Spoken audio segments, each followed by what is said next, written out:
Hi friends, welcome to Rajitha Satish vlogs. మేమైతే ఈరోజు టిఫిన్కి దోశకు ప్రిపేర్ చేసామండి. పల్లి చట్నీ కాకుండా మా మమ్మీ బేసన్ చేద్దామని అనింది.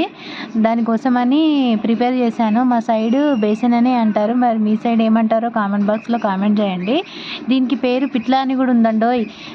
దీన్ని శనగపిండితో చేస్తారు, ఒకసారి చూడండి.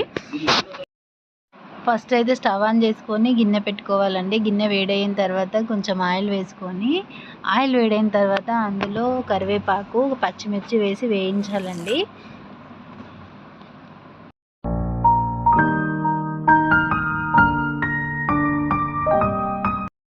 పచ్చిమిర్చి వేగాక ఇందులోనే ఉల్లిపాయ ముక్కలు వేసి బాగా వేయించాలండి.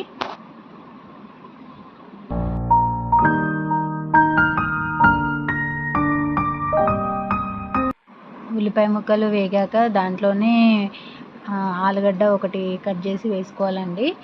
ఇది వేగాక దీంట్లోనే టమాటా ముక్కలు కూడా యాడ్ చేసుకోవాలండి.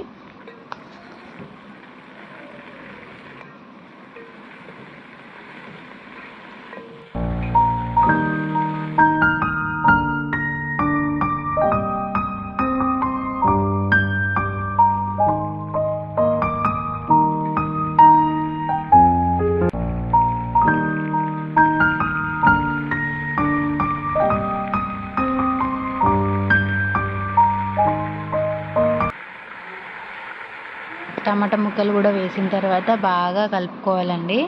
కలుపుకొని మూత పెట్టుకోవాలి. ఇంకో పక్కకు గిన్నెలో శనగపిండిని తీసుకొని నీళ్ళు కలిపి బాగా కలుపుకోవాలి, ఉండలు లేకుండా. ఇప్పుడు దీనిపైన మూత పెట్టేసి ఒక 10 నిమిషాలు ఆగాలండి. అప్పటి వరకు అవి మగ్గిపోతాయి. మగ్గిన దాంట్లోనే కాసింత పసుపు వేసి బాగా కలుపుకోవాలి. ఇదంతా బాగా వేగిన తర్వాత దీంట్లో పట్టినన్ని నీళ్ళు పోయాలండి. మీ క్వాంటిటీని బట్టి పోసుకోండి మీరు.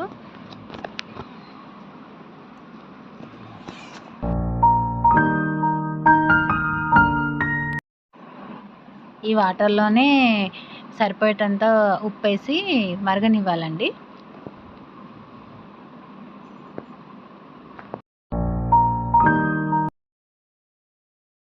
ఇప్పుడు ఈ మరుగుతున్న వాటర్లో మనం ముందుగా కలిపి పెట్టుకున్న శనగపిండి మిశ్రమం ఉంది కదండి, అది ఇందులో పోసి బాగా కలుపుకోవాలి. డైరెక్ట్గా వేస్తే ఏమవుతుందంటే ఉండలు కడుతుందండి, అట్లా బాగుండదు కదా. అందుకోసమని కలుపుకొని వాటర్లో కలుపుకొని వేయాలి. ఇది కాసేపు ఉడకనిస్తే దగ్గర పడుతుందండి. ఇది ఒక 10-15 నిమిషాలు ఉడికించి తీసేయాలి. ఇప్పుడు కొత్తిమీర వేసుకొని స్టవ్ ఆఫ్ చేసేస్తే బేసన్ రెడీ అవుతుందండి. ఇంకో పక్క మా అమ్మ ప్యాన్ పెట్టి దోశ పోసింది. ఇంకా దోశ బేసన్ రెడీ అండి. చాలా బాగుంటుంది, ఒకసారి ట్రై చేసి చూడండి. ప్లీజ్ అండి, సబ్స్క్రైబ్ చేసుకోండి, లైక్ చేయండి, షేర్ చేయండి, కామెంట్ చేయండి ప్లీజ్. బాయ్.